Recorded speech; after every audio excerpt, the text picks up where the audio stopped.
Hello শিক্ষার্থী বন্ধুরা, কেমন আছে সবাই? আশা করি ভালো। তোমাদের একাদশ শ্রেণীর ভর্তির বিজ্ঞপ্তি ইতিমধ্যে প্রকাশ করা হয়েছে। আজকের ভিডিওতে বিজ্ঞপ্তিতে থাকা সকল তথ্য শেয়ার করব এবং কলেজে ভর্তি হওয়ার জন্য তোমার যা যা করণীয় রয়েছে এই একটি ভিডিওর মাধ্যমে তুমি সকল তথ্যই জানতে পেরে যাবে। তো চলো বেশি কথা না বাড়িয়ে আজকের ভিডিওটি শুরু করা যাক। শুরুতে আলোচনা করব একাদশ শ্রেণীর ভর্তির পদ্ধতি। দেখো, একাদশ শ্রেণীতে ভর্তি হওয়ার জন্য তুমি যে কলেজে ভর্তি হতে চাইছো ওই কলেজে ভর্তির জন্য আবেদন করতে হবে। আবেদন করতে হবে তোমাকে সম্পূর্ণ অনলাইনে এবং এই ওয়েবসাইটের মাধ্যমে। কিভাবে আবেদন করতে হবে, আবেদন শুরু হলে আমি তোমাদেরকে দেখিয়ে দিব। বাসায় বসে তুমি নিজের আবেদন নিজেই করে নিতে পারবে। আবেদন করার পরে আবেদন সক্রিয় করার জন্য বা আবেদন সম্পূর্ণ করার জন্য তোমার আবেদন ফি 150 টাকা জমা দিতে হবে। এটা তুমি বিকাশ, রকেট, নগদ, মোবাইল ব্যাংকিংয়ের মাধ্যমে জমা দিতে পারবে।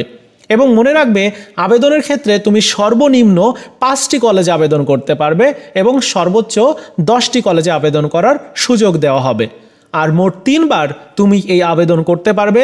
আর কলেজ নিশ্চয়ন ফি হচ্ছে 335 টাকা। এই কলেজ নিশ্চয়ন বিষয়টি কি একটু পরেই তোমরা বুঝতে পারবে। এবং মোট আসন রয়েছে 25 লাখ। এগুলো গুরুত্বপূর্ণ ইনফরমেশন এই কারণে দিচ্ছি, এসএসসি পরীক্ষার জিপিএর ভিত্তিতে যে কোনো একটি কলেজে তুমি সিলেক্টেড হবে। মানে যে 5টি অথবা 10টি কলেজে আবেদন করবে তার মধ্যে যে কোনো একটি কলেজে তোমার যে জিপিএ রয়েছে এসএসসি পরীক্ষার, সেই জিপিএর ভিত্তিতে সিলেক্টেড করা হবে। এই পর্যায়ে তোমাদের সাথে শেয়ার করব আবেদন করার ন্যূনতম যোগ্যতা। এইটা অনেক বেশি গুরুত্বপূর্ণ, একটু মন দিয়ে শুনবে। 2022 সাল, 2023 সাল ও 2024 সালে যারা এসএসসি পাশ করেছে, অর্থাৎ পূর্ববর্তী 3 বছরে পাশকৃত শিক্ষার্থীরা আবেদন করতে পারবে। এছাড়াও গ্রুপ ভিত্তিক কিছু শর্ত রয়েছে, যেমন বিজ্ঞান গ্রুপ থেকে উত্তীর্ণ শিক্ষার্থীরা চাইলে বিজ্ঞান, মানবিক ও ব্যবসায় শিক্ষা গ্রুপের যে কোনো একটিতে আবেদন করতে পারবে।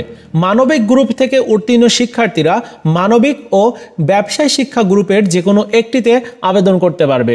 ব্যবসায় শিক্ষা গ্রুপ থেকে উত্তীর্ণ শিক্ষার্থীরা ব্যবসায় শিক্ষা ও মানবিক গ্রুপের যে কোনো একটিতে আবেদন করতে পারবে।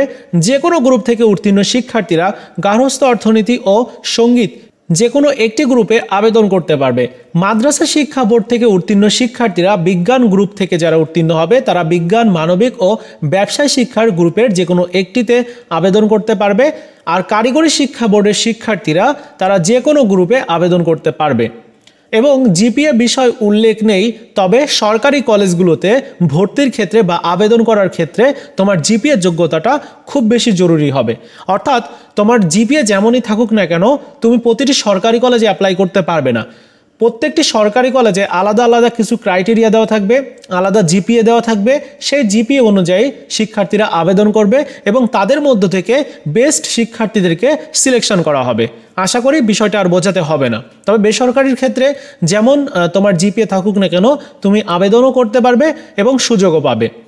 এই পর্যায়ে গুরুত্বপূর্ণ তারিখগুলো নিয়ে আলোচনা করতে চাই। দেখো, প্রথমত একাদশ শ্রেণীতে ভর্তি হওয়ার জন্য তোমাকে আবেদন করতে হবে। যে আবেদনটি করতে হবে ওই আবেদনটি শুরু হবে 26 মে থেকে, আগামী 26 মে থেকে, এবং 11 জুন পর্যন্ত এই আবেদনটি চলবে। অর্থাৎ প্রায় 16 দিন এই আবেদন প্রক্রিয়া চলমান থাকবে। তুমি যে কোনো একটা দিনে আবেদন করতে পারবে এবং আবেদন শেষ করার পরে তোমার প্রথম ধাপের ফলাফল প্রকাশ করবে। অর্থাৎ যে আবেদনটি তুমি 26 তারিখ থেকে 11 তারিখের মধ্যে করবে ওইটার ফলাফল 23 জুন প্রকাশ করা হবে। যারা সিলেক্টেড হবে বা নির্বাচিত হবে তাদেরকে ভর্তি নিশ্চয়ন করতে হবে। তো এখানে ভর্তি নিশ্চয়নের বিষয়টি আসছে, আমি ভর্তি নিশ্চয়নের বিষয়টি একটু ক্লিয়ার করি। দেখো, তুমি আবেদন করলে, আবেদনের পর ফলাফল পেলে যে কলেজে তুমি সিলেক্টেড হয়েছো ওই কলেজে ভর্তি হওয়ার জন্য তোমার এই ভর্তি নিশ্চয়নটা অবশ্যই করা লাগবে। সো ভর্তি নিশ্চয়ন তোমার করলে ওই কলেজে তুমি সিলেক্টেড হয়ে থাকলে পরবর্তীতে যখন চূড়ান্ত ভর্তির কার্যক্রম শুরু হবে তখন তুমি ভর্তি হতে পারবে।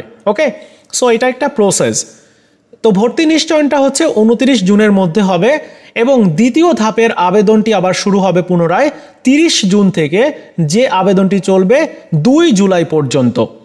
এই দ্বিতীয় পর্যায়ের আবেদনের আবার ফলাফল প্রকাশ করবে 4 জুলাই এবং প্রথম পর্যায়ে যারা সিলেক্টেড হবে তাদের মধ্যে আবার অনেকের কলেজ পছন্দ হবে না।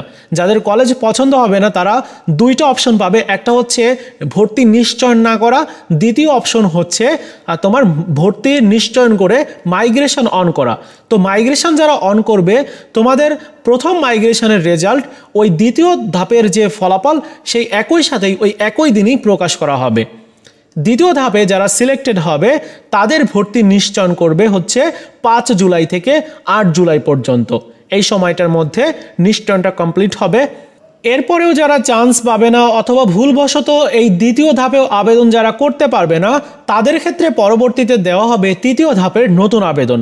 তৃতীয় ধাপে আবেদন শুরু হবে 9 জুলাই থেকে আর 10 জুলাই পর্যন্ত আবেদন করা যাবে। এই 2 দিনের যারা আবেদন করবে তাদের তৃতীয় ধাপের ফলাফল প্রকাশ করবে 12 জুলাই। আর দ্বিতীয় ধাপে যারা মাইগ্রেশন করবে তাদের দ্বিতীয় ধাপের ফলাফলও ওই একই দিনেই প্রকাশ করবে। তো তৃতীয় ধাপে যারা সিলেক্টেড হবে তাদের ভর্তি নিশ্চয়ন করতে হবে 13 জুলাই থেকে 14 জুলাইয়ের মধ্যে, অর্থাৎ 335 টাকা ফিস প্রদানের মাধ্যমে ভর্তিটা নিশ্চয়ন করতে হবে। এবং সকল ধাপের ভর্তির কার্যক্রম শুরু হবে 15 জুলাই থেকে। অর্থাৎ তোমরা যারা প্রথম ধাপে বা দ্বিতীয় ধাপে অথবা তৃতীয় ধাপে সুযোগ পাবে তোমাদের 15 জুলাই থেকে 25 জুলাইয়ের মধ্যে ভর্তি হয়ে যেতে হবে এবং তোমাদের ক্লাস শুরু হবে 30 জুলাই থেকে। এইটা তোমাদের ভর্তির বিজ্ঞপ্তিতে উল্লেখ ছিল, সো আমি বিষয়টা তোমাদেরকে জানিয়ে ক্লিয়ার করলাম। এই পর্যায়ে তোমাদের সাথে শেয়ার করব চূড়ান্ত ভর্তির কাগজপত্র। এইটাও অধিক গুরুত্বপূর্ণ অনেকের ক্ষেত্রে, কারণ এই ডকুমেন্টসগুলো তোমাকে আগে থেকেই ম্যানেজ করে রাখতে হবে, তা না হলে তুমি ভর্তি হওয়ার সময় বিভিন্ন অসুবিধার মধ্যে পড়বে। কি কি তোমার ডকুমেন্টসগুলো লাগবে? দেখো, ভর্তির ফর্ম লাগবে, যেটা তোমাকে কলেজ থেকে নিতে হবে। অর্থাৎ যে কলেজে তুমি সিলেক্টেড হবে ওই কলেজ থেকে তোমার একটা ভর্তির ফর্ম নিতে হবে। ওই ফর্মটি তোমার নিজ হস্তে তোমাকে পূরণ করতে হবে। কিছু কলেজ আছে, বিভিন্ন সরকারি কলেজ, সেই কলেজগুলোতে অনলাইন থেকে ভর্তির ফর্ম পূরণ করতে হয়।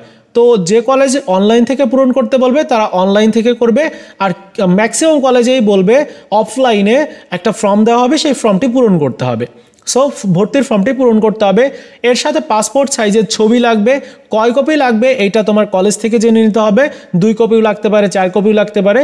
জেনে নিয়ে তোমার পাসপোর্ট সাইজের ছবি দিবে। এবং এসএসসি পরীক্ষার মার্কশিটের ফটোকপি লাগবে। এসএসসি পরীক্ষার রেজিস্ট্রেশন কার্ডের ফটোকপি লাগবে। এর সাথে এসএসসির প্রশংসাপত্রের তোমার ফটোকপি অথবা প্রশংসাপত্র যেটা তুমি দিতে পারো, সমস্যা নাই, তোমার স্কুল থেকে নিতে হবে। অর্থাৎ এসএসসি যে পরীক্ষা দিয়েছো যে স্কুল থেকে, সেই স্কুল থেকে নিতে হবে এই প্রশংসাপত্রটি। আর বাবা মায়ের ভোটার আইডি কার্ডের তথ্য প্রয়োজন হবে। যখন তুমি ভর্তির ফর্ম পূরণ করবে তখন ওই তোমার বাবা মায়ের ভোটার আইডি কার্ডের যে নাম্বার ওইগুলো দিতে হবে, তার সাথে নাম সহ আরও বেশ কয়েকটি তথ্য দিতে হবে। এবং ভর্তির ফিস বা ফিস জমা দেওয়ার রসিদ তোমাকে দিতে হবে। সো এগুলোই বেসিক্যালি তোমার চূড়ান্ত ভর্তি হওয়ার সময় লাগবে। এই পর্যায়ে তোমাদের সাথে শেয়ার করব সরকারি কলেজগুলোতে ভর্তি হওয়ার জন্য কত টাকা দিতে হবে। সরকারি কলেজগুলোতে ঢাকা মেট্রোপলিটনে তোমার বাংলা ভার্সনে 5,000 টাকা, ইংরেজি ভার্সনে 5,000 টাকা দিতে হবে। মেট্রোপলিটন ঢাকা ব্যতীত অন্য যে এলাকাগুলো রয়েছে সেগুলোতে বাংলা ভার্সনে তোমার 3,000 টাকা, ইংরেজি ভার্সনে 3,000 টাকা দিতে হবে। জেলা পর্যায়ের যে সরকারি কলেজগুলো রয়েছে সেগুলোতে ভর্তি হওয়ার জন্য বাংলা ভার্সনে 2,000 টাকা, ইংরেজি ভার্সনে 2,000 টাকা দিতে হবে। আর উপজেলা ভিত্তিক সরকারি কলেজ যেগুলো রয়েছে সেগুলোতে তোমার বাংলা ভার্সনে 1500 টাকা এবং ইংরেজি ভার্সনে 1500 টাকা জমা দিতে হবে। এই পর্যায়ে বেসরকারি অথবা আধা সরকারি কলেজগুলোর ভর্তি ফিজ নিয়ে আলোচনা করি। ঢাকা মেট্রোপলিটনে বাংলা ভার্সনে 7,500 টাকা, ইংরেজি ভার্সনে 8,500 টাকা। মেট্রোপলিটন ঢাকা ব্যতীত বাংলা ভার্সনে 5,000 টাকা, ইংরেজি ভার্সনে 6,000 টাকা। জেলা পর্যায়ের বেসরকারি কলেজ অথবা আধা সরকারি কলেজে বাংলা ভার্সনে 3,000 টাকা, ইংরেজি ভার্সনে 4,000 টাকা। এবং উপজেলা ভিত্তিক বেসরকারি বা আধা সরকারি কলেজে বাংলা ভার্সনে 2,500 টাকা এবং ইংরেজি ভার্সনে 3,000 টাকা।